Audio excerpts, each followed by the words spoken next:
Así que el día de hoy tenemos como invitado al pastor Fidel González. Fidel González es de la República Dominicana.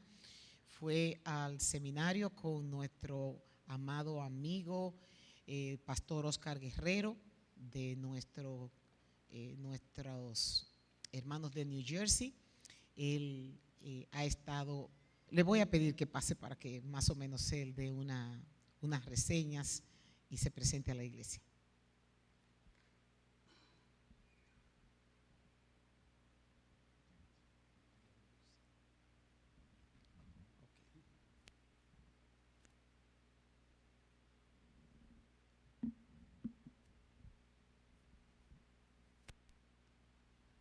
El Señor le bendiga más, mis hermanos. Yo no soy bueno hablando de mí mismo. De hecho, no me gusta hablar de mí mismo. Prefiero hablar de la palabra de Dios. Entonces, les voy a agradecer que simplemente me consideren un siervo del Señor que vino para hablarles la palabra de Dios. Sí, estuve pastoreando por muchísimos años en Santo Domingo. Ahora estoy viviendo acá en Estados Unidos y les ruego que me acompañen para orar, para que Dios en todo este tiempo en el que estaremos juntos, podamos mirar la palabra de Dios y ser instruidos y enseñados por ella. ¿Oramos?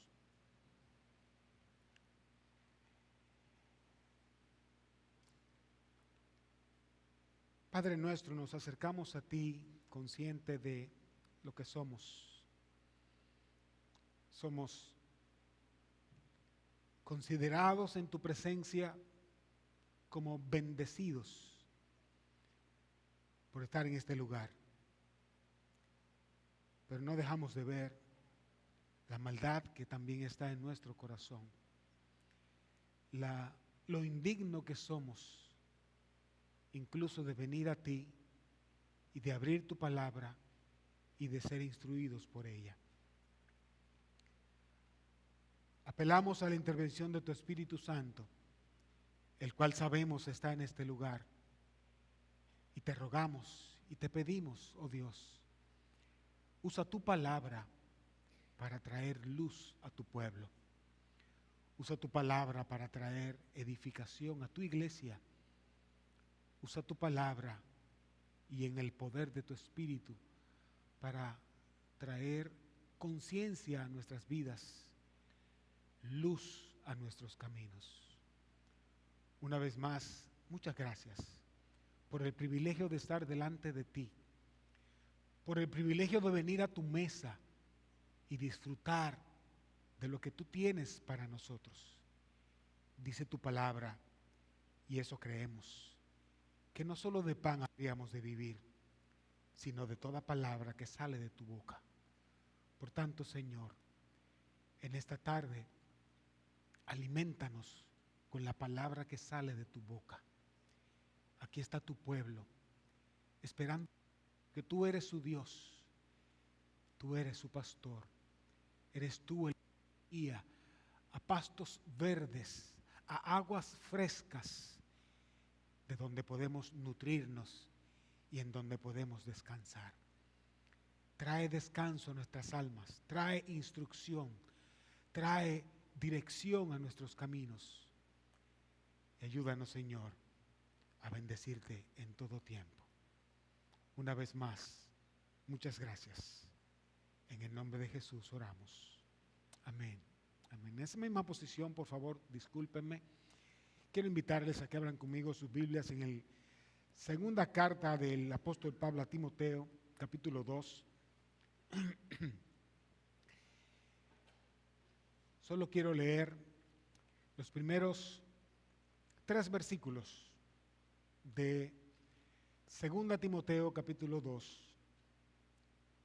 El versículo 1 dice: tú pues, hijo mío, fortalécete en la gracia que hay en Cristo Jesús.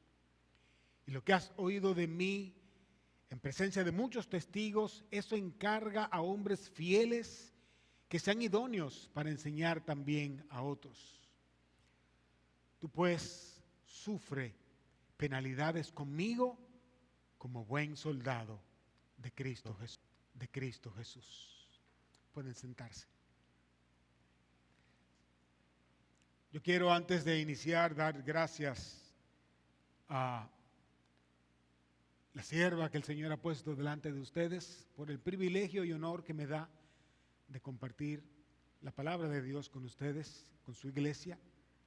Y a la vez, una vez más, pedir que su oración sea que Dios traiga dirección y bendición por su palabra en este tiempo que estaremos juntos.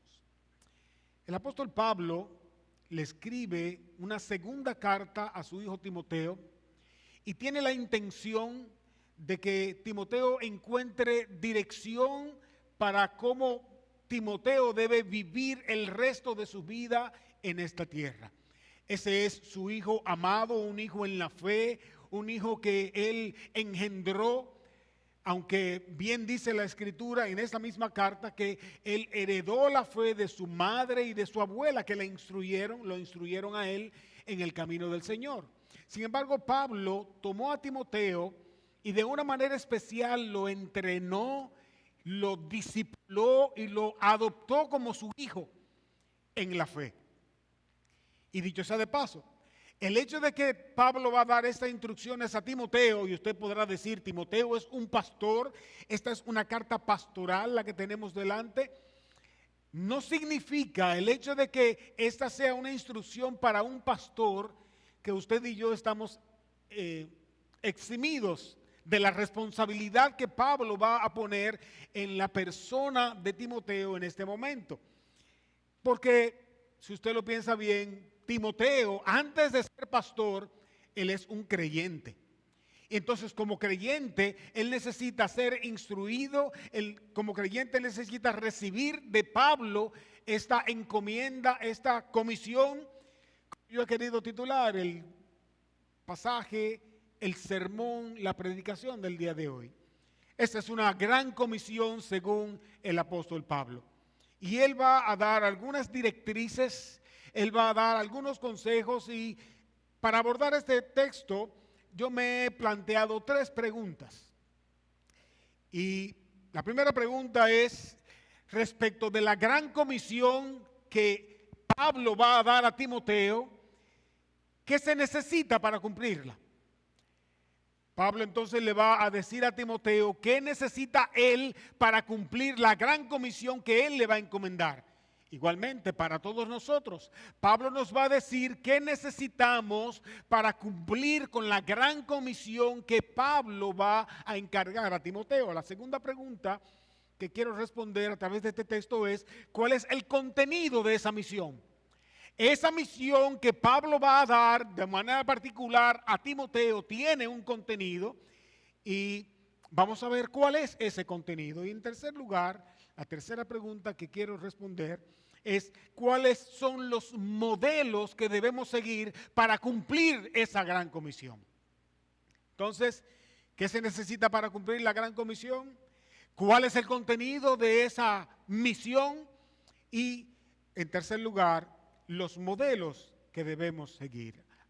Después tendremos unas palabras de doxología y aplicación del mismo texto. En primer lugar, ¿qué se necesita para cumplir la gran comisión? Pablo lo empieza a decir desde el mismo versículo 1. Él le dice, tú pues, hijo mío, fortalécete en la gracia que hay en Cristo Jesús. Tú pues, hijo mío Timoteo, fortalécete, esfuérzate en esa gracia que viene de Cristo Jesús, en esa gracia que hay en Cristo Jesús. Ahora, uno se pregunta, pero ¿y por qué hay que fortalecerse? ¿Por qué hay que esforzarse para servir al Señor? Pues miren, mis hermanos, la respuesta a esa pregunta es muy simple. Servir al Señor requiere esfuerzo. Servir al Señor requiere sacrificio. Nadie puede servir al Señor simplemente porque le sale del corazón o porque quiere hacerlo así de una manera muy voluntaria. No, el ser humano nosotros los seres humanos nos esforzamos, nos tenemos que esforzar para servir a Dios. Ahora déjeme decirle algo. La razón de fortalecerse, la razón de esforzarse en la gracia que viene de Dios es por una muy buena razón. Y lo vemos desde la historia. Ese mandato de fortalecerse en el Señor no es nuevo. Si usted ve Josué capítulo 1, versículo 9, en el Antiguo Testamento, hay una palabra que Dios le dice a Josué en el capítulo 1 del libro, en el versículo 9. Escucha lo que dice Dios. Le dice Dios a Josué. Él le dice: ¿no te he ordenado yo? Sé fuerte. En otras palabras, esfuérzate y sé valiente. No temas ni te acobardes, porque el Señor tu Dios estará contigo donde quiera que vayas. La razón de fortalecerse en la gracia que hay en Cristo Jesús es para que el Señor esté contigo. Y para que tú puedas decir entonces que lo que hacemos en esta tierra no lo hacemos por nuestra propia fuerza. Recuerde, el trabajo de Dios requiere la fuerza de Dios. El trabajo de Dios no se hace con la fuerza humana. El trabajo de Dios no se hace con la fuerza de los hombres. Requiere entonces una fortaleza que viene de lo alto. Una fortaleza que no está en nosotros, sino que viene de parte de Dios. Isaías capítulo 40, versículo 29 al 31. Es un texto muy conocido de la palabra de Dios. Dice Isaías capítulo 40, versículo, ¿trajeron su Biblia? La vamos a usar en el día de hoy. Isaías capítulo 40, versículo 29 al 31 dice: Él da fuerzas al fatigado. ¿Quién da fuerzas al fatigado? Dios da fuerza al fatigado. Y al que no tiene fuerza, aumenta el vigor. Aún los mancebos se fatigan y se cansan, y los jóvenes tropiezan y vacilan, pero los que esperan en el Señor, ellos renovarán sus fuerzas, se remontarán con alas como águilas, correrán y no se cansarán, caminarán y no se fatigarán. Pero ¿sabe por qué puede una persona hacer todo eso? Porque tiene la fuerza del Señor, porque tiene la fuerza de Dios. Mis hermanos, en la obra de Dios hay que fortalecerse en el Señor. En la obra de Dios, para hacer el trabajo de Dios, hay que buscar una fuerza que viene de Dios. Otra vez, mis hermanos, no dependemos de nosotros mismos. No dependemos de nuestras propias fuerzas. ¿Sabe cómo lo dice Pablo en Efesios capítulo 6, versículo 10 y versículo 11? Míralo conmigo.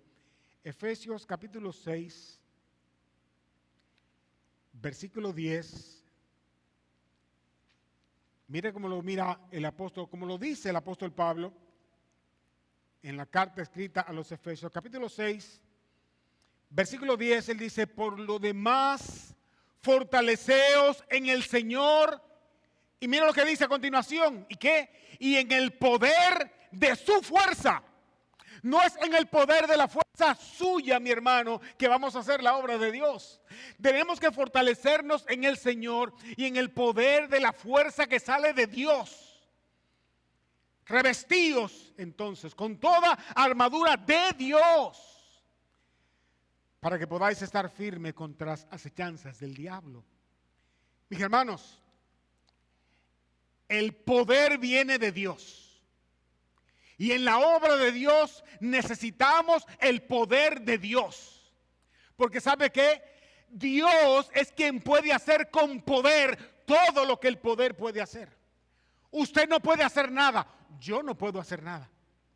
Lo que necesitamos entonces es el poder de Dios. Lo que Timoteo necesitaba, y fue lo primero que Pablo le dijo: tú necesitas fortalecerte en la gracia que es en Cristo Jesús. Fortalecerte en el poder que viene de Dios, no en el tuyo.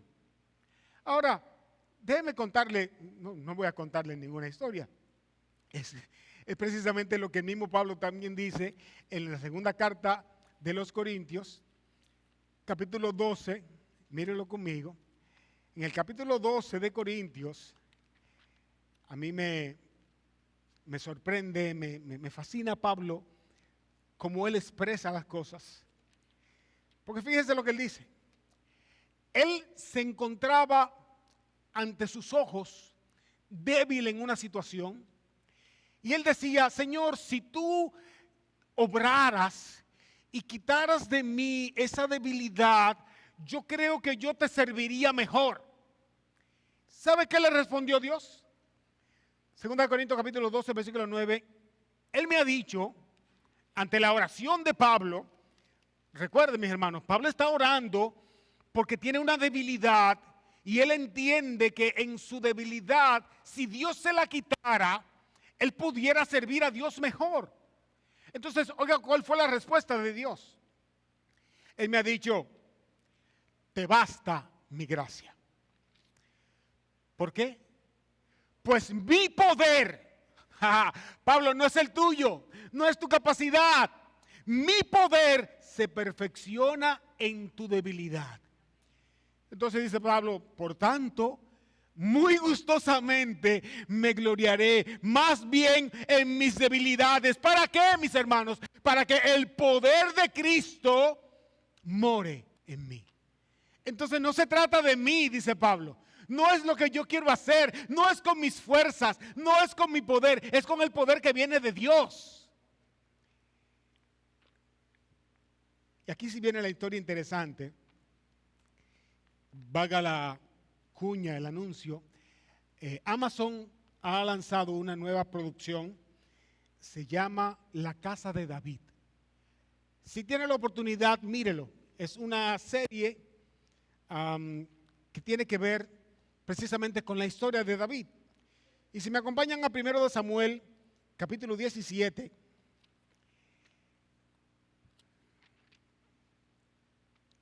Hay allí una personita, un pastor, alguien sencillo, no entrenado en guerra, no entrenado en lucha ni en pleitos, alguien que no tiene ninguna experiencia de batalla. De hecho, cuando él se presentó como voluntario para enfrentar al paladín Goliat, lo primero que hizo Saúl fue ponerle sus vestiduras y estaba allí poniéndole su armadura para que se protegiera. Muchas gracias. Y David empezó e intentó caminar con toda esa armadura que le habían puesto y se la tuvo que quitar. Dice, no, es que yo no sirvo para esto. Y en el capítulo 17, usted conoce la historia. A la altura del versículo 45, a mí me gustan las palabras de David. Se las voy a leer. Dice él, 45.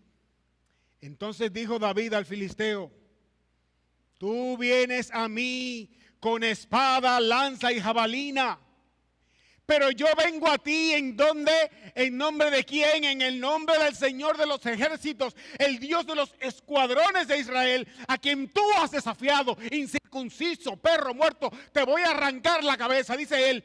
El Señor te entregará hoy en mis manos y yo te derribaré y te cortaré la cabeza y daré hoy los cadáveres del ejército de los filisteos a las aves de los cielos y a las fieras de la tierra, para que toda tierra sepa que hay Dios en Israel.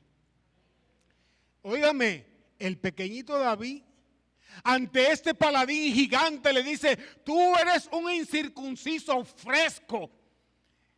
En buen dominicano, mis hermanos, miren, David le está diciendo, David está desafiando a ese gran paladín. Pero yo le pregunto a usted algo, ¿acaso piensa usted que David se estaba refugiando en sus fuerzas? ¿Estaba David considerando que él iba a derrotar a este gigante que por 40 días había estado asolando, asediando al pueblo de Israel? ¿Lo iba a vencer en sus fuerzas? No, él dijo, Jehová me entregará. Jehová te entregará en mi mano. Te voy a vencer por la fuerza que voy a tener de parte de Dios. Es Dios que me va a ayudar. Es Dios que me va a fortalecer para vencerte a ti, oh paladín filisteo. Entonces, ¿qué es lo que se necesita para cumplir la misión que Pablo va a encomendar a Timoteo, se necesita la fortaleza que viene de Dios. Y le voy a dar una razón adicional, mis hermanos. Y esta razón, a veces uno la pierde de vista, pero es parte del contenido de lo que Dios quiere perseguir cuando necesita o cuando quiere que tú uses su fuerza. Si es a través de la fuerza de Dios que tú y yo vamos a hacer lo que vamos a hacer, te pregunto, ¿quién ha de recibir la gloria? ¿Eres tú? Entonces, ¿tú vas a hacer la obra de Dios para que crezca tu fama? ¿Para que crezca tu persona? ¿Para que la gente te vea que tú sí puedes? ¿Para que la gente te aplauda? ¿Para que la gente te note en medio de alguna congregación? No, el propósito de Dios es que tú des la gloria a Dios. Porque no fue con tu fuerza, fue con la de Dios. Amén. En segundo lugar, volviendo a Timoteo, volvamos a 2 Timoteo capítulo 2 y miremos cuál es el contenido de esta misión que Pablo está encargando de una manera especial a Timoteo. Versículo 2. Ese contenido Pablo se lo va a dar en 3 niveles. Hay 3 niveles que forman el contenido de la misión. Él dice, lo que has oído de mí en la presencia de muchos testigos, esto encarga a hombres fieles que sean idóneos para enseñar también a otros. El primer nivel del contenido de la misión es el nivel de la enseñanza. Pablo le dice, lo que tú has oído de mí en presencia de muchos testigos, Timoteo, es lo que yo te quiero encargar. O sea, Pablo le está diciendo a Timoteo, tú has sido instruido por mí. Yo a ti te he enseñado. Yo a ti te he modelado una conducta. Te he dado una doctrina, Timoteo. Tú debes crecer, tú debes fortalecerte en esa doctrina que tú has recibido de mí. Tú debes seguir aprendiendo de lo que yo te enseñé a ti. Y cuando tú tengas muy bien concentrado todas esas enseñanzas, entonces tú vas a estar listo para dar el segundo paso, el segundo nivel. Ahora déjenme decirle algo, mis hermanos, respecto de esto. Todo creyente debe ser enseñado y enseñable. ¿Algunos dicen amén? Cuando yo digo que usted tiene que ser enseñado y enseñable, es que de alguna forma u otra usted tiene que ponerse bajo los pies de alguien para que le instruya en la palabra de Dios. Usted sabe que hoy en día el abanico y la autopista de la información está en las manos de un celular. Hay mucha información, pero usted no debe crecer en información, usted debe crecer en educación. Ocúpese, mi hermano, de entrenarse en la palabra de Dios, de enseñar, de ser enseñado en la palabra de Dios, de aprender la palabra de Dios. Si una cosa necesita un creyente es tener conocimiento, destreza en la palabra de Dios. ¿Sabe cómo le llama Pablo a la palabra de Dios? En el contexto de una guerra, él le llama a la palabra la espada del Espíritu. Y si usted va a pelear en este terreno, usted va a pelear en este mundo, en esta batalla, necesita ser diestro en la palabra de Dios. No, la destreza en la palabra de Dios, eso es solo para los pastores, para los líderes. Pues fíjese que no, mis hermanos. Todos necesitamos aprender la palabra de Dios. Y Pablo entonces le dice, lo que has oído de mí ante muchos testigos, ahora viene la segunda parte, el segundo nivel, dice él, eso encarga a hombres fieles. Ese es el segundo elemento es la transmisión. Usted va a crecer en educación, pero también tiene que ser apto para transmitir lo que ha aprendido. Y esa transmisión, mis hermanos, no significa otra cosa que literalmente eso, una transmisión de vida. Si usted se pone a pensar, y lo voy a mencionar más adelante, ¿cuál fue la gran comisión que Cristo le dio a sus discípulos? ¿Usted lo sabe? Mateo capítulo 28, versículo 19, todavía está ahí. ¿Sabe qué dice? Id por todo el mundo. ¿Y qué cosa? No, esa no es la gran misión. Esa no es la gran comisión. Predicar. Predicar es el primer elemento de la gran comisión. Id por todo el mundo y haced discípulos a todas las naciones. Hacer discípulos es la gran comisión. Predicar es la primera parte, obviamente. Usted va a ser discípulo de uno que se convirtió y no se convirtió cuando usted le predica. Pero la gran comisión es hacer discípulos. ¿Y qué hizo Cristo? Cristo se sentó con 12 apóstoles e hizo lo que nosotros llamamos una reproducción de vida. Cristo se reprodujo en 12 hombres. Pablo le está diciendo a Timoteo, Timoteo, tú tienes que ocuparte de aprender y seguir aprendiendo de lo que yo te he enseñado, pero también tú tienes que transmitir la vida que has aprendido de mí, transmítesela a otro. El proceso de transmisión es parte de lo que tú y yo tenemos que hacer, mis hermanos, para entonces llegar al tercer elemento, que es la multiplicación. Dice él, lo que has oído de mí en presencia de muchos testigos, eso encarga a hombres fieles que sean idóneos para enseñar también a otros. Hombres fieles, hombres idóneos, que no se van a quedar con toda esa información. Hombres fieles, hombres idóneos, que también van a multiplicarse en otras personas. Usted ve qué bella misión le está dando Pablo a Timoteo. Crecer en la educación personal, reproducirse en otras personas que también sean capaces de multiplicar la palabra de Dios por doquier. Ahora, déjeme decirle algo, mis hermanos. La iglesia de Cristo no necesita consumidores de buenos contenidos. La iglesia de Cristo no necesita que usted venga cada domingo, que usted venga cada miércoles, se siente en ese lugar y consuma todo lo que le dan. No seamos simples consumistas de la palabra de Dios. Seamos multiplicadores de la palabra de Dios. A lo que Dios nos ha llamado, mis hermanos, no es a engordarnos a nosotros mismos con mucha información, con mucho conocimiento, con mucha intelectualidad. Dios nos ha llamado a ir por todo el mundo y hacer discípulos, reproduciéndonos en otros. Ahora,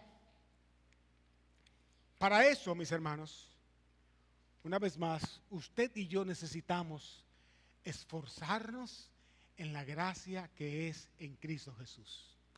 Para eso, usted y yo tenemos que sacar la fuerza que no viene de nosotros y que nosotros no queremos hacerlo. ¿Sabe qué decía el apóstol Pablo? El apóstol Pablo decía, ¿y ustedes creen que yo quiero predicar el evangelio? No, mire, si yo lo predico, no es tanto porque yo quiero hacerlo, es porque me es impuesta necesidad. Yo necesito predicarlo. Yo necesito compartir la palabra de Dios. Yo necesito hacer discípulos porque a eso me ha mandado Dios. Y si lo hago de buena gana, oigan lo que dice Pablo, y si lo hago de buena gana, voy a tener recompensa, galardón. Y si no lo hago de buena gana, ¿sabe qué? Como quiera, la causa me es encomendada. Sea de buen ánimo o de mal ánimo, tengo que hacerlo. Ahora yo le pregunto a usted, ¿y en qué ánimo lo hace usted? ¿Con qué ánimo lo hace usted? O ni siquiera lo hace. Porque debe hacerlo de buena gana o de mala gana, pero tiene que hacerlo. Ahora, yo me pregunto a mí mismo, ¿A cuántas personas yo he entrenado en mi vida cristiana? En mis, ¿cuántos son? Bueno, más de 30 años que tengo en la fe. ¿A cuántas personas yo he entrenado? Pero te quiero hacer la misma pregunta a ti. ¿A cuántas personas tú has entrenado en la fe? ¿Cuántos años tienes tú en la fe? ¿Tienes 1, tienes 5, tienes 10, tienes 20, 30 años? ¿A cuántas personas tú has transmitido tu fe? ¿A cuántas personas tú has entrenado que tú puedes decir, bueno, ese es un discípulo mío? No para gloria tuya. No estamos buscando gloria, mis hermanos. Es para que tú puedas medirte respecto de la gran comisión de Jesucristo. ¿Cómo tú te sientes respecto de esa gran comisión? ¿Qué tú has hecho para obedecer a tu Señor, al que tú llamas tu Dios, al que tú llamas tu Señor, tu Salvador? ¿Qué tú has hecho en los años que tienes de vida cristiana?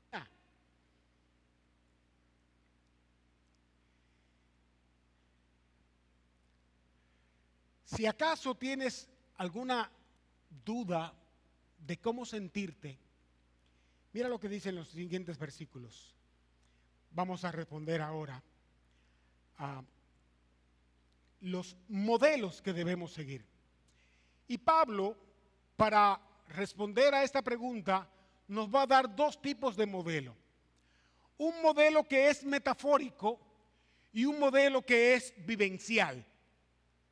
Los modelos metafóricos son los siguientes. Versículo 3. Dice él, sufre penalidades conmigo como buen soldado de Jesucristo. El primer modelo metafórico que Pablo emplea para hablar de lo que debemos hacer, cómo debemos hacerlo, es el ejemplo del soldado. Pero déjenme decirle, mis hermanos, me gusta cómo Pablo enfatiza. No es como soldado de Jesucristo. Usted lo puede leer conmigo. Dice, sufre penalidades conmigo como soldado de Jesucristo. No. Le añade un adjetivo interesante. Como buen soldado de Jesucristo. Porque hay soldados. Hay soldados malos.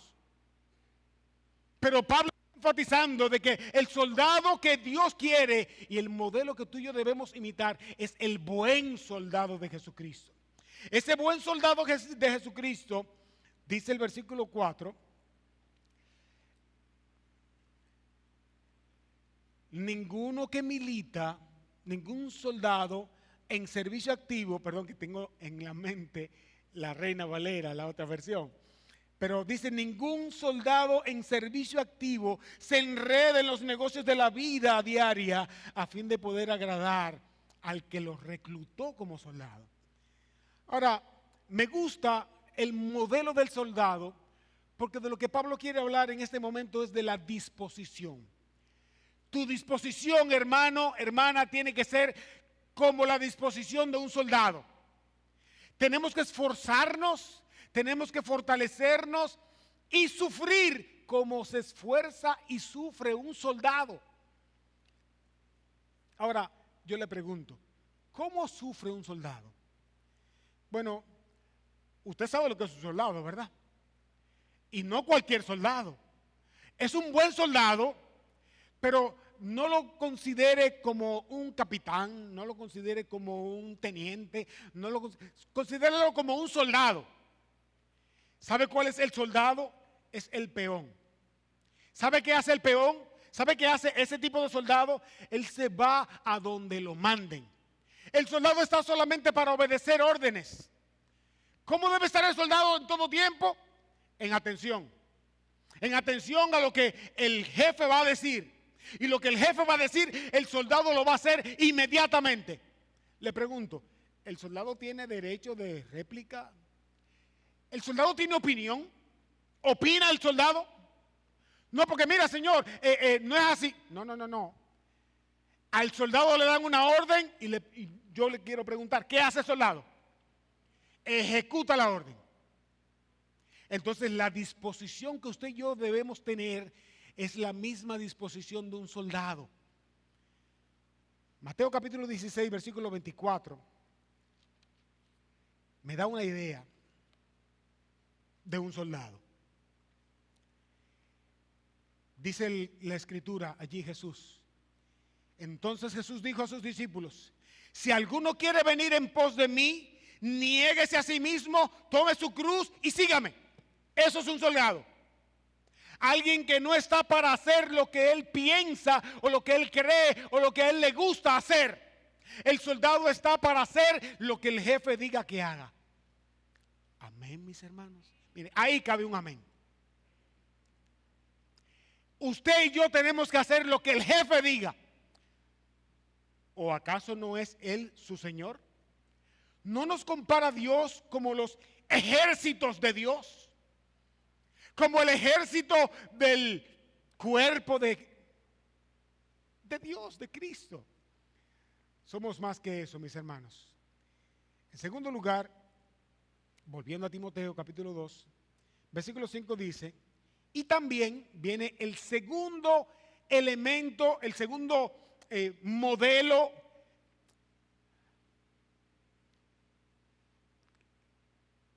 que Pablo va a emplear.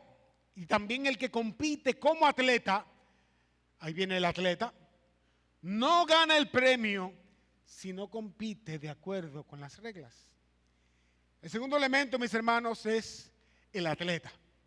Y el énfasis de Pablo, si el énfasis en el soldado era la disposición de servir, la disposición de obedecer, en el atleta quiere enfatizar la disciplina que debe tener.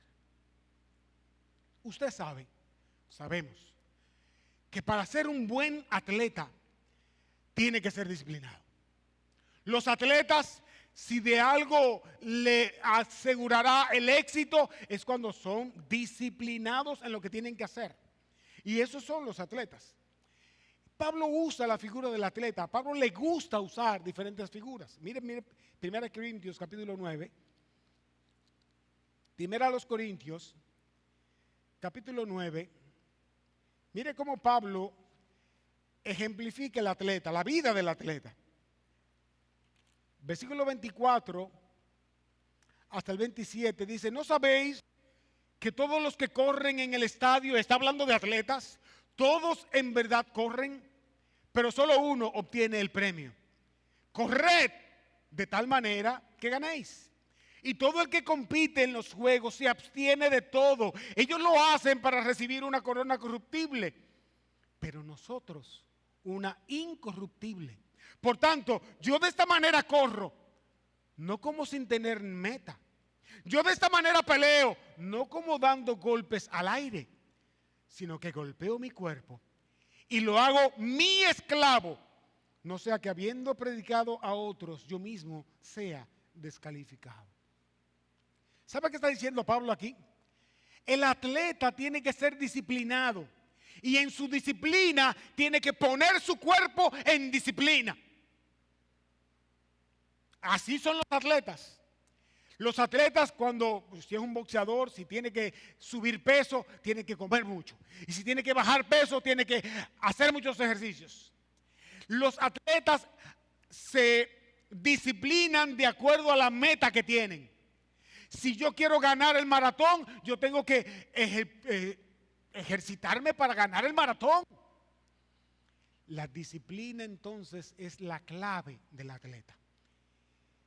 La tercera figura metafórica que Pablo usa, dicho sea de paso, es la que a mí menos me gusta en lo particular. No soy un hombre de campo, es el labrador. Voy conmigo a 2 Timoteo capítulo 2, versículo 6. El labrador que trabaja debe ser el primero en recibir su parte de los frutos. Pero es el labrador que trabaja que debe recibir su parte en los buenos frutos. El labrador que no hace nada, ¿debe participar de algún fruto? El labrador tiene que trabajar. Enfatiza la tarea del labrador, la paciencia. Entonces vamos a trabajar como soldado, siempre a la disposición. Vamos a trabajar con disciplina, como debemos trabajar, pero también tenemos que trabajar con paciencia, porque la obra de Dios no depende de los hombres, depende de Dios. Primera de Corintios capítulo 3. Mire cómo lo dice el apóstol Pablo. En Primera de Corintios capítulo 3, versículos 6 al 9. Mire cómo lo dice él. Primera a los Corintios capítulo 3, versículo 6. Él dice, yo planté, hablando de lo mismo, usted ve, Pablo le gusta usar las mismas figuras. Yo planté, Apolos regó, pero Dios, ¿quién da el crecimiento, mis hermanos? Dios da el crecimiento. Ahora bien, el que planta y el que riega son la misma cosa, pero cada uno recibirá su propia recompensa conforme a su propia labor, porque nosotros somos colaboradores de Dios y vosotros labranza sois de Dios, edificio de Dios. Los resultados los da Dios y la recompensa también la da Dios. Dios da recompensa a cada uno de acuerdo a lo que Él ha instituido. No se preocupe entonces, mis hermanos, en el trabajo de Dios que tenemos que ser pacientes. Simplemente ocúpese de hacer su trabajo. El crecimiento lo da Dios. Los frutos lo trae Dios. Uno tiene que trabajar pensando en que Dios va a traer un fruto, pero no debemos trabajar para ver el fruto. Hay un misionero de la historia llamado David Brainerd. Él fue enviado de Dios a predicar a una de las selvas y durante su tiempo de ministerio Dios lo motivó mucho a orar y se convirtieron pocas personas durante el ministerio de ese hombre. Pero luego que él murió, esa semilla que había sido plantada creció, germinó, y toda la comunidad donde él se estaba predicando, después de él muerto, vino a los pies del Señor. ¿Qué significa eso, mis hermanos? Que aunque trabajamos en esta tierra y quisiéramos que Dios nos dé el privilegio de ver algunos frutos, nosotros no trabajamos para los frutos, porque el crecimiento los da Dios cuando Dios quiere y en el tiempo de Dios, no en el tiempo suyo ni en el tiempo mío. Amén, mis hermanos. Sí. Tenemos que trabajar. Lo nuestro es sembrar. En segundo lugar, el segundo modelo, vimos ya el modelo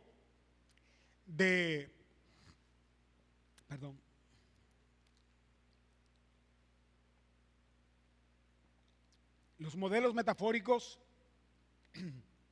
que Pablo quiere mostrarle a Timoteo. Vamos a ver ahora los modelos vivientes. Mire conmigo el versículo 8. Volvemos a 2 Timoteo capítulo 2.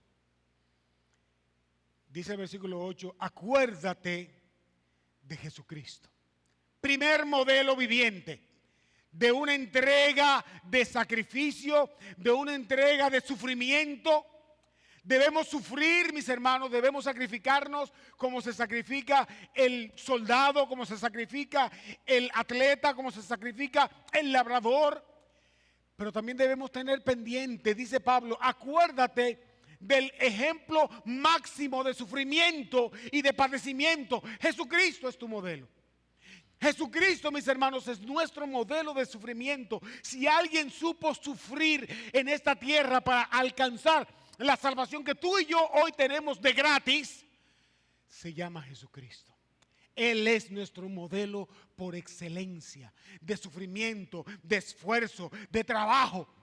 ¿Cuánto lo hacía Jesús? ¿Cuándo lo hacía Jesús? En todo tiempo Jesús estaba haciendo la obra de Dios. Él le dijo a sus discípulos, yo tengo una comida que comer. Los discípulos se preguntaron en ese momento, bueno, ¿y quién le trajo comida a él? Pues él está solo, aquí no hay nadie. Y Cristo le dijo, la comida que yo tengo que comer es acabar la obra que Dios me ha encomendado, que mi Padre me ha encomendado. Hebreos capítulo 12. Mire cómo lo dice. El libro de los Hebreos, capítulo 12.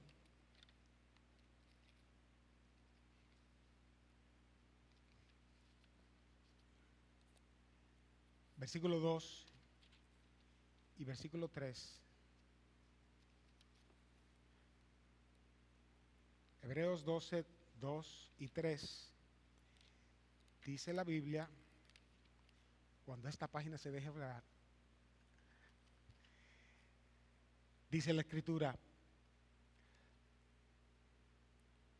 puesto los ojos en Jesús, es el autor y consumador de la fe, por quien el gozo puesto delante de él soportó la cruz.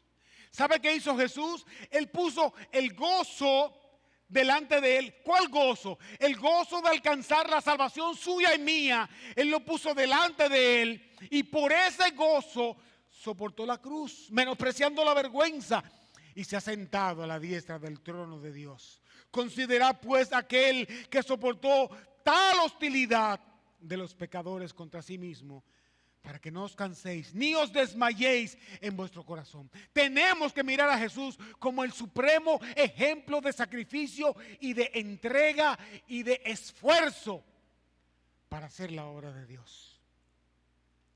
Pero usted podrá decir: no, pero espérate, pastor, pero ese era Jesucristo. Jesucristo era Dios.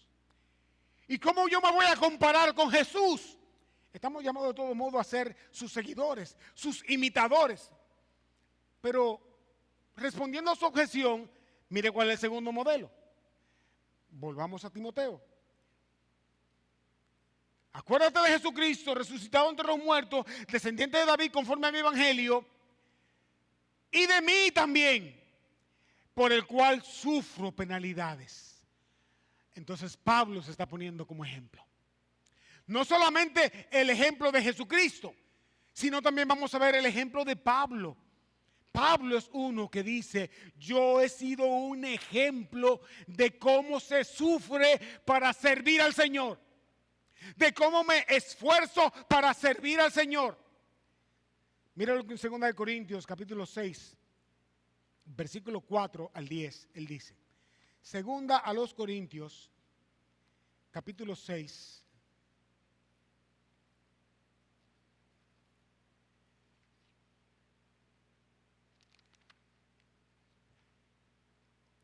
Segunda a los Corintios capítulo 6, versículos 4 hasta el 10. Mire cómo lo dice el apóstol Pablo. Sino que en todo nos recomendamos a nosotros mismos como ministros de Dios. ¿Pero en qué? ¿En qué nos vamos a recomendar como ministros de Dios? En mucha perseverancia, en aflicciones, en privaciones, en angustias, en azotes, en cárceles, en tumultos, en trabajos, en desvelos, en ayunos. Y no ayuno espiritual. Ayuno era pasar hambre. En pureza, en conocimiento, en paciencia, en bondad, en el Espíritu Santo, en amor sincero, en la palabra de verdad, en el poder de Dios, por armas de justicia, para la derecha y para la izquierda, en honra y en deshonra, en mala fama, en buena fama, como impostores pero veraces, como desconocidos pero más bien conocidos, como moribundos. Y aquí vivimos como castigados pero no condenados a muerte, como entristecidos mas siempre gozosos, como pobres pero enriqueciendo a muchos, como no teniendo nada aunque poseyéndolo todo. Y ahí mismo en el capítulo 11, mire cómo dice el versículo 22 hasta el versículo 28. Pablo hablando de su ejemplo de sufrimiento, su ejemplo de entrega, su ejemplo de sacrificio en la obra de Dios. Capítulo 11, versículo 22, dice él: ¿son ellos hebreos? Yo también. ¿Son israelitas? Yo también. ¿Son descendientes de Abraham? Yo también. ¿Son servidores de Cristo? Hablo como si hubiera perdido el juicio. Yo más. En muchos trabajos, en muchas más cárceles, en azotes sin un número de veces, a menudo en peligro de muerte. 5 veces he recibido de los judíos 39 azotes. 3 veces he sido golpeado con vara. 1 vez fui apedreado. 3 veces naufragué y he pasado una noche y un día en lo profundo, con frecuencia en viajes en peligro de ríos, en peligro de salteadores, peligro de mis compatriotas, peligro de los gentiles, peligro de la ciudad, peligros en el desierto, peligros en el mar, peligros entre los falsos hermanos, en trabajos y fatigas, en muchas noches de desvelo, en hambre, en sed, a menudo sin comida, en frío, en desnudez. Además de tales cosas externas, está sobre mí la presión cotidiana de la gran preocupación por todas las iglesias. ¿Cómo sufría Pablo? Pablo le dice a Timoteo, mira a Jesucristo, acuérdate de Jesucristo, el ejemplo supremo de esfuerzo y de sacrificio, y de mí, que tú conoces cuál es mi expediente.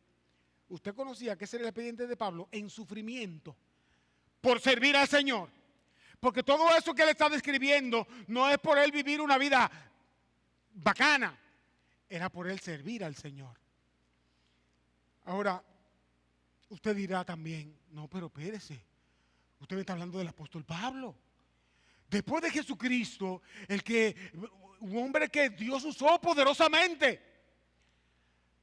¿Acaso no tiene usted el Espíritu de Dios? Usted dice amén.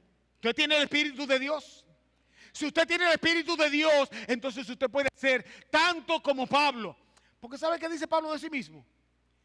Al principio, el hermano que estaba dirigiendo la alabanza decía, Dios vino a salvar a los pecadores, de los cuales, ¿quién era el primero? El primero en la lista de Pablo, ¿sabe quién era? Yo soy el primero. Yo soy el primer pecador que Cristo vino a salvar. Y en en Romanos capítulo 7, versículo 24, él exclama y dice, ¡ay de mí! ¿Quién me librará de este cuerpo de muerte? Pablo. Sí, el gran apóstol Pablo dice a Dios una exclamación de que él está encerrado en un cuerpo que lo incita a pecar continuamente. Entonces, no se crean, mis hermanos, que por ser el apóstol Pablo no tenía los mismos sufrimientos y padecimientos y tentaciones que tenemos usted y yo. Sí, él también los tenía. Son los modelos que debemos seguir. Quiero concluir con dos cosas. Volviendo a 2 Timoteo capítulo 2. Dice él, por tanto, todo lo soporto por amor a los escogidos, para que también ellos obtengan la salvación que está en Cristo Jesús y con ella gloria eterna. Palabra fiel es esta. Pablo está extasiado en lo que le está compartiendo a Timoteo,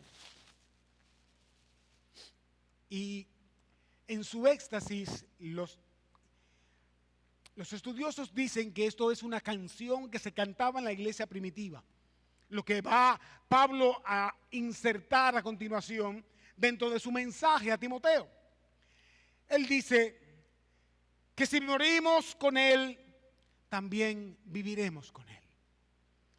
Si perseveramos, también reinaremos con él. Si le negaremos, él también nos negará. ¿Y qué pasó? Pero todo iba muy bonito hasta ahora. Todo iba bien. Oh, qué lindo. Si morimos con él, viviremos con él. Si perseveraremos, vamos a reinar con él. Si le negáramos, él también nos negará. Amén, mis hermanos. No, ese amén no me gusta. No me gusta ese amén. Pero ¿sabe qué? Dice el versículo 13, si somos infieles, él permanece fiel. Él no puede negarse a sí mismo. Él no puede negarse a sí mismo. Ahora, qué vergüenza sería la vergüenza que pasó Pedro. Usted se acuerda de Pedro, ¿verdad? Pedro negó al Señor. Y dice la Biblia que la última vez que lo negó fue una negación con maldición. ¿Sabe qué significa eso? Algunos dicen que cuando Pedro lo negó por tercera vez, él lo que dijo fue, yo no conozco a ese maldito hombre. Oiga, ¿cómo negó Pedro al Señor? Pero ¿sabe qué? Jesús lo miró. Y es una mirada que al día de hoy, hermano, de verdad que estoy engranojado. porque yo me pongo en condición de Pedro. Dice la Biblia que esos ojos penetraron en los ojos de Pedro. Y ese hombre no pudo contenerse. Él tuvo que irse corriendo de ese lugar. Y dice que a donde se fue lloró amargamente. ¿Sabe cómo le llamo yo a eso?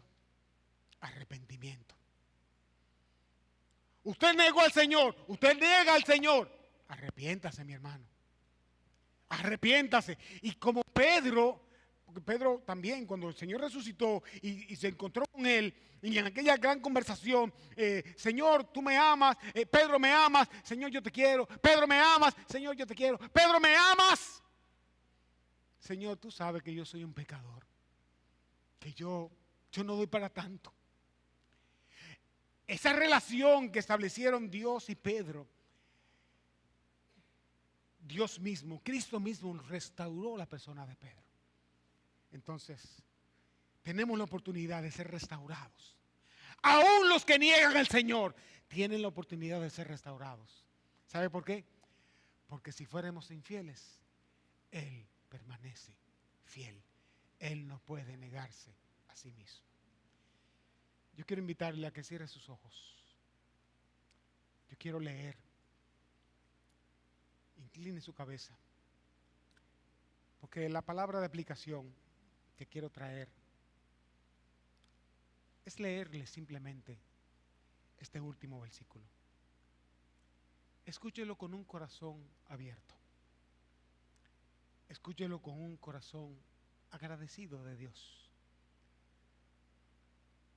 Procura, mi hermano, con diligencia, presentarte delante de Dios aprobado. Procura con diligencia presentarte ante Dios aprobado, como un obrero que no tiene de qué avergonzarse, que maneja con precisión la palabra de verdad. Procura, hermano, con diligencia presentarte delante de Dios aprobado, como un obrero que no tiene de qué avergonzarse, que maneja con precisión la palabra de verdad. Padre, nosotros nos rendimos ante ti y reconocemos que para cumplir tu voluntad, para hacer tu obra, necesitamos tus fuerzas. Nosotros no tenemos ninguna. No hay poder en nosotros. Todo el poder está en ti. Por tanto, oh Dios, ven y visítanos en esta tarde. Trae a nuestras vidas, a nuestro corazón, un anhelo, un deseo ardiente de rendir todo lo que tenemos, todo lo que somos, delante de ti. Y que seas tú quien nos apruebe para hacer y para obedecer a todo aquello que tú nos has ordenado. Somos tus soldados, somos tus atletas, somos tus sembradores. Ayúdanos a mirar a Jesucristo siempre como nuestro mayor ejemplo, a mirar a los profetas, a mirar a los apóstoles y saber que si tú los usaste a ellos, también a nosotros nos usarás.